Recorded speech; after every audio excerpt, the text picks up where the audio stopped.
теледидар көрермендері, ғажайып қоржын теледидар ойыны жүзімдікте ерекше мәндіде сәндіде өтуде.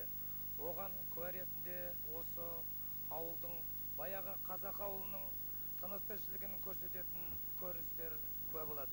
Құрметті теледидар көрушілер, біз бүгін мына жүзімдік ауылында үлкен бір құрметті жағдайға душар болып отырмыз. Ол мінекей осында келіп мынау біздің Шымкент облыстық телекомпаниясының ғажайып қоржын өтуі. Бұл енді осы ауылдан өскен азаматтарға үлкен құрмет болу керек. Сондықтан осы ғажайып қоржынның алдында өтетін мынау әлгі көкпар ойынына, біздің ұлттық ойынымызға, осындағы ауданда құрылған үлкен әлгі фирманың атынан біз 5 мың сом салым салуды дұрыс деп есептеп отырмыз. Өзіңіз таныстырып өтсеңіз. Мен осы фирманың президентімін, осы ауылдың түлегімін. Осында ескіліктің салты қайтып оралып ортамызда қызықтап атқан үшін мен де енді президенттен кейінгі орын деп 2,5 мың сом салым ұсынып отырмын.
Сонымен қадірлі теледидар көрермендері, қымбатты қалайық, өздеріңіз тамашалап көрген ұлттық салт-дәстүріміздің талабына сәйкес ұйымдастырылған ұлттық спорттық ойындарымыздан кейін ғажайып қоржын теледидар ойынын бастауға рұқсат етіңіздер.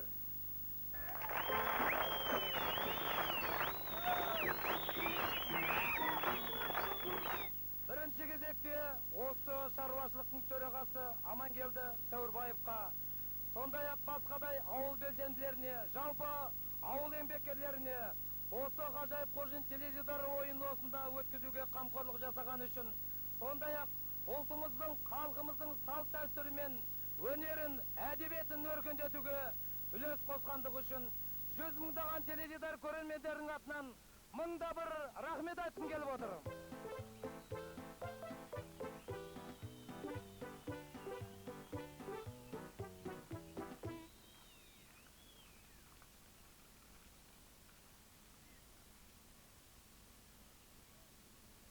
Енді қымбатты теледидар көрермендері, қадірлі қалайық, әдеттегідей ойынымызды бастамас бұрын осы ауылдың, ауданның, жалпы ел ағаларын ортаға шақыруға рұқсат етіңіздер. Ғажайып Қоржын теледидар ойынның қақ төріне аудан әкімі Дәнебек Батыршаев ағамызды шақырамыз. Сондай-ақ Жамбыл атындағы ұжымдық меншіктік шаруашылық бірлестігінің төрағасы Мырзалы Сейдалиев ағамызды да Ғажайып Қоржын ойын алаңына шақырамыз. Үшінші, осы игілікті шараны осында өткізуіне бірден бір себепші болған, қаншама қыруар жұмыстарды атқара білген осы ауылдың шаруашылықтың төрағасы Амангелді Сәуірбаев ағамызды құрметпен ортаға шақырайық.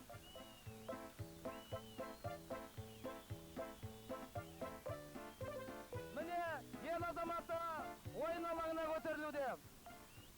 Армысыздар, ақ жаулық таналар, ақыл кеніші дана қарттарымыз, ағайлар мен жеңгейлер, іні қарындастар.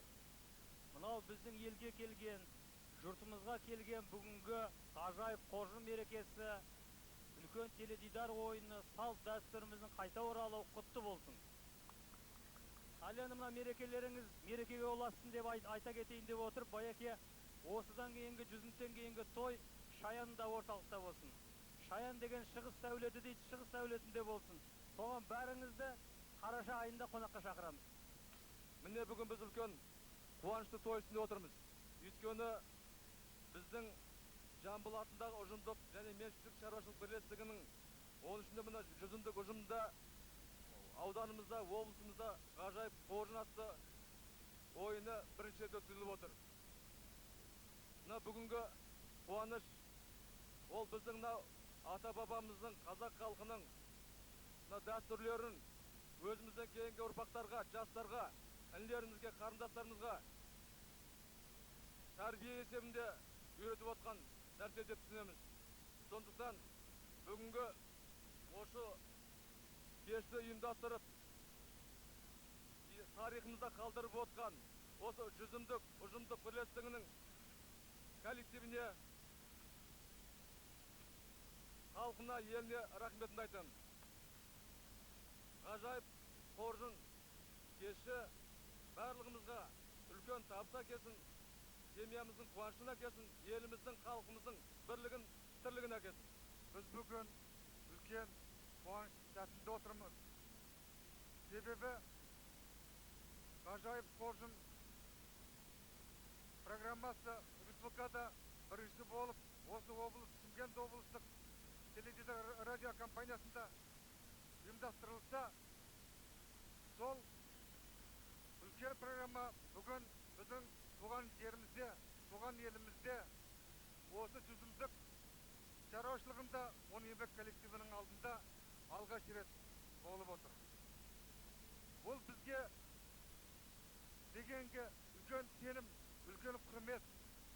Әсіресе мынау күндіз түні еңбек етіп жатқан қойшы шофан жолдастарға, механизаторларға, осы жерде еңбек етіп жатқан барлық азаматтарға деген құрмет деп есептейміз ау. Ал енді бұл теледидардың бұл көрсетілуі бізде бір парыз ретінде қабылданады деп есептеймін. Бұл құрметті, бұл үлкен бізге дегенді сыйды біз еңбекпенен, табыспенен қайтара білуіміз керек. Мынау енді осы ғажайып Қоржын ұйымдастырып отқан сол облыстық телерадио компаниясының барлық қызметкерлеріне, ұжымына, әрбір азаматтарына біз мынау табыс тілеп, әр уақытта осы халықтың арасында, елдің арасында жиі бола берсін. Еңбектері тек қана халыққа қызмет ете берсін деп тілейміз ау.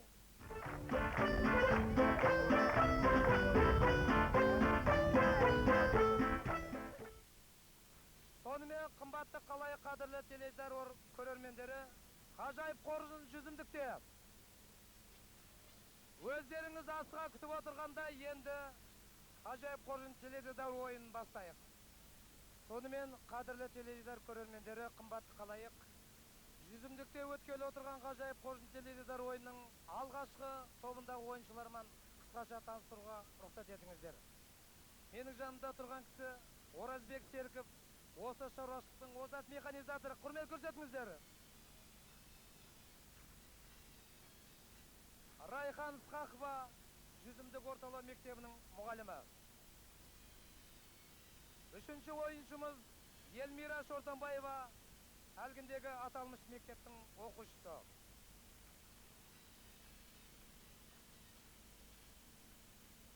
Қадірлі теледидар көрермендері, қымбатты қалайық. Бүгінгі ойынымыз қазақ халқының белгілі азаматтарына, белгілі адамдарына арналатын болады. Яғни мына өздеріңіз көріп тұрған тақташада сол кісілердің есімдері, еңбектерінің аты, тағы сондай жасырын сөздер болуы мүмкін. Оны ойын барысында көре жатасыздар. Сонымен Оразбек, алғашқы ойынның бастау кезегін өзіңізге берсек деп отырмыз. Қоржынға қол салыңыз, жаныңызда тұрған қасиетті ғажайып қоржынға. Қане қол соғыңыздар, құрмет көрсетейік.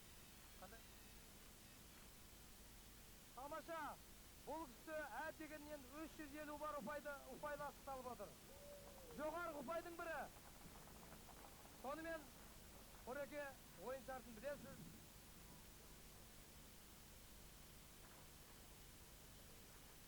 Мына қадірлі ойыншылар, мына тақташада қазақ халқының белгілі қоғам қайраткерінің есімі жазылған. Қанореке, қандай әріпті атаған болар едіңіз? Ойлануға 10 секунд уақыт беріледі. Уақытыңыз кетті.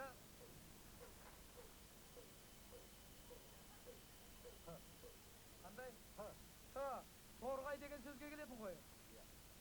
Т әріпі бұл сөзде жоқ, өкінішке орай.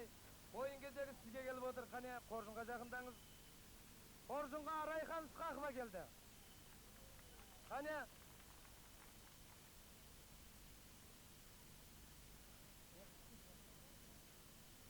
Жүзінші ұпайлы асық шықты қоржыннан. Қане Райхан, қандай әріпті атаған болар едіңіз?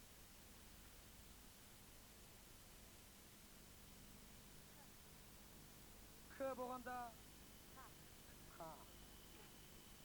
Көкпар деген сөзге келетін ғой. К әріпі. Бұл сөзде бар, құттықтаймын, алғашқы әріп ашылғалы тұр. К әріпі бар. Тамаша, тағы да қоржынға келіңіз. Райхан, қоржынға жақындай беріңіз.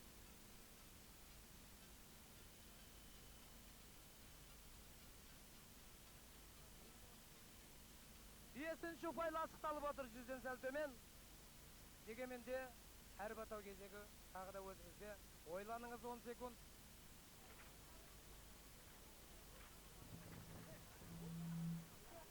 Уақытыңыз бітті. Инелік. Бұл әріп бұл сөзде бар.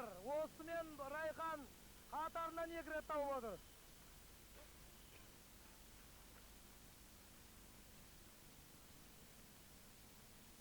Тағы да қоржынға келе беріңіз. Қоржынға 50-ші ұпайлы асық шығып отыр. Сонымен Райхан, әзірге бастамаңыз жаман емес, жақсы қарқынмен келесіз. Қандай әріп атайсыз, ойланыңыз? Сөз атайым дейді. Байқаңыз, егер қателессеңіз, ойын алаңын тез тастауға мәжбүр боласыз. Сонымен сөз атайсыз қой. Қане атаңыз олай болса?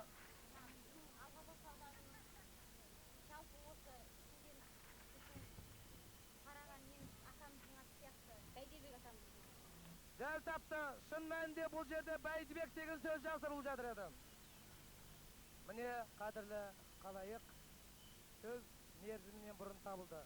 Енді ойының шарты бойынша сіздерге тағы да бір мүмкіндік жасып туғызайын деп отырмын. Үшеуіңізге де сауал. Осы Бәйдібек деген кім, қай жерде қай жылдар өмір сүрген, қанша әйел болған ол? Қадірлі көрермендер, осы сауал сіздерге қойылады. Бәйдібек 1356 жылмен 1469 жылмен сүрген адам. Ол біздің атам ұлы жүздің үлкен ұлы болған. Бәйдібек 3 әйел болған. Бірінші әйелі ең үлкені Сары Бәйбіше, Сары қызы аталады. Екінші әйелі Зер, үшінші әйелі Нүмида. Onda Ahmet Yasu'daki onda Kocan kızı aslı. Olay bolsa, keliniz ağası, ortağa geliniz. Özünüzдің орынды жауабыңызға лайықты сыйлығыңызды алыңыз. Келіңіз ағасы. Рахмет. Қадірлі ойыншылар, көрермендер залынан орын алыңыздар.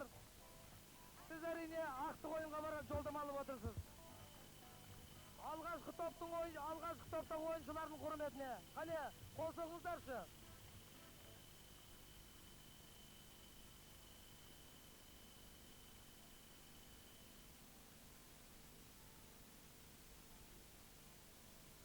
Аға, міне мынау орынды жауыңыз үшін балалардың ойыншығын шайтан арба дейді ғой қазақтар. Табыстан табысқа жете беріңіз. Жақсы ойынды көрсетіңіздер, ғажайып қоржын теледидар ойыннан естелік. Сізге естелік.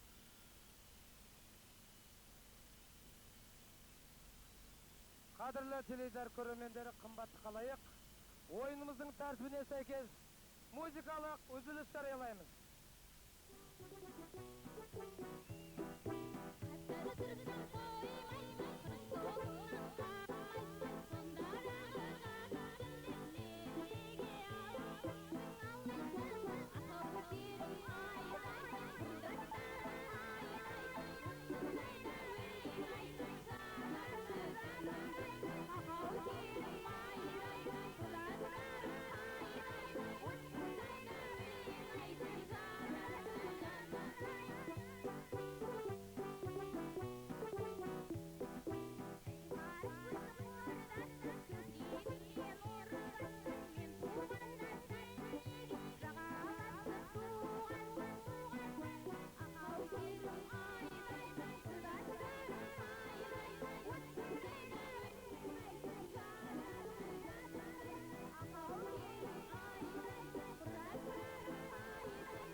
Сонымен қымбатты қалайық, екінші топтағы ойыншыларына таныстырып өтейін. Сағынтай Бейшиев, механик. Закира Асқақбаева, әлгіндегі жүзімдік орталау мектебінің мұғалімі. Ердан Байсейітов, осы шаруашылықтың озат механизаторы.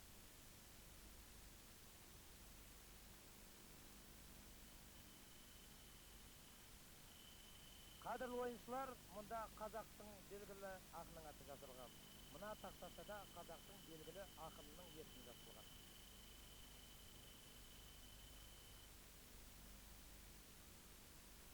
Ал енді Сағынтай, қоржынға қол салыңыз. Сіз бойыңызға саймаған жақын келіп тұр екенсіз. Бісмілда деді. Сонымен бұл кісі 50-ші асықталып отыр. Тамаша. Олай болса әрі батал кезек өзіңізде. Қандай? Қоян дейтін өкінішке орай, қанша ойланып толғансаңыз да бұл әріп жоқ. Қана кезек сізге келді, қоржынға келіңіз. Арба деген сізге келетін ғой. Әріпі өкінішке орай жоқ. Қане ердан кезек өзіңге келіп отыр. Ауылдың белді механизаторы жас жігіті келеді қоржынға. Бұл жігіт ердан қосу белгісі бар асықталып отыр. Яғни кез келген әріпті ашуға құқыңыз бар. Қай әріпті ашқан болар едіңіз? Осы жерде тұра бер. Қазір бірінші әріпті ашамын дейді, қане баян аша ғой. Қоржынға келе бер, ердан қоржынға. Тезірек мүмкін болса. Анау трактор рулінде отырғандай шапшаң қимылдасаңыз болар. Астық ол жақта емес, сәл төменірек. Қоржынның басқа жағынан қол салғанмен де, шатасқанмен де, бірақ дөтісі 500 ұпайлы астық салып отыр. Жоғары ұпай. Ал ердан қандай әріп атайсың? Ә? А. Әліппе. Әліп. Бірінші класты тамаша оқығансың ау деймін. Әліппені әлі ұмытпассың. Бұл әріп бары құтты болсын. Қоржынға келе бер. Ердан қоржынға жақындай бер.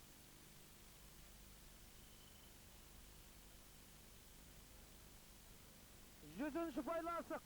100 ғой. 100, 500, 100. Ойлан. Уақытың бітуге таяу қалды. 2 секунд ол да бітті. Қандай әріп атайсың? Уақытың бітті. Не олаған мысыққа келетін ғой, өкінішке орай. Бұл әріп бұл сөзде жоқ. Сағынтай сізге келді кезек. 100, бұл кісі бірден атайын деді, қоржынға қол салыңыз. Бірден әріп атавады, қандай мықты. Мәссаған. Қосу белгісі бар асық. Қай әріпті ашасыз? Жоқ, ашқыңыз келеді. Соңғысын ашам дейді, кәне баян соңғысын аша ғой. Жолы болар жігіттің алдынан жеңгесі шығар дегендей, бұл кісілерге қосу белгісі көп шығып жатыр. Тағы да сөз атайсыз ба, жоқ қожын қарайсыз ба? Атай салам дейді. Қан атай салыңызшы. Кім? Шады. Тамаша, дұрыс.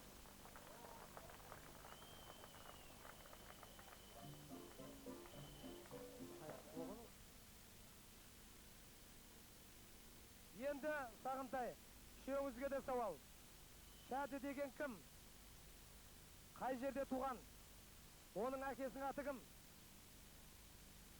Мүмкін болса қай жерде білім алған? Қане, қайсыңыз білесіздер? Сіз білесіз бе? Білмейтін болдыңыз сізші? Сіз де білмейсіз? Білмейтін болдыңыздар. Қадірлі көрермендер, осы сауал сіздерге қойылады. Шады ақын деген негізінде мына Созақ районында туылып өскен. Оның кітабы шыққан, Шады ақын деп жазылған.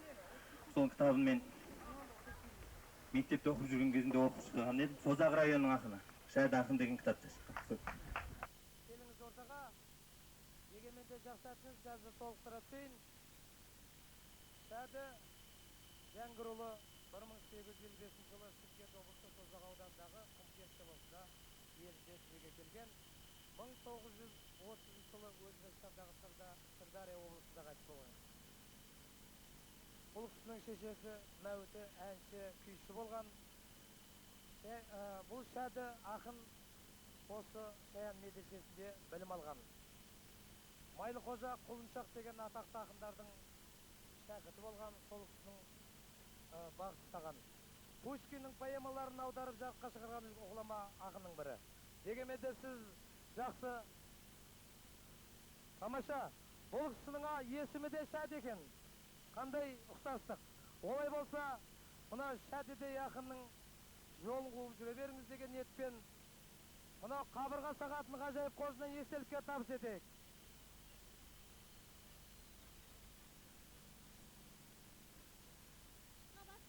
Әні орындайтын ауылымыздың озат механизаторы Мұсаева Қалбебі. Бұл ән жүзімдік елді мекені тұрғындары өздеріңізге арналады. Қабыл алыңыздар.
келешегі ойының одан ары мәнді де сәнді болу үшін ағайындар бізге қамқорлық қажет. Яғни төтесін айтқанда демеушілер қажет. Егер де осы топтың арасынан демеушілер табылатын болса, халықтың игіліктісін одан ары өрге басуына көмек берем дейтін ел азаматтары табылатын болса, ортаға келіп тілектерін білдіруге болады. Қане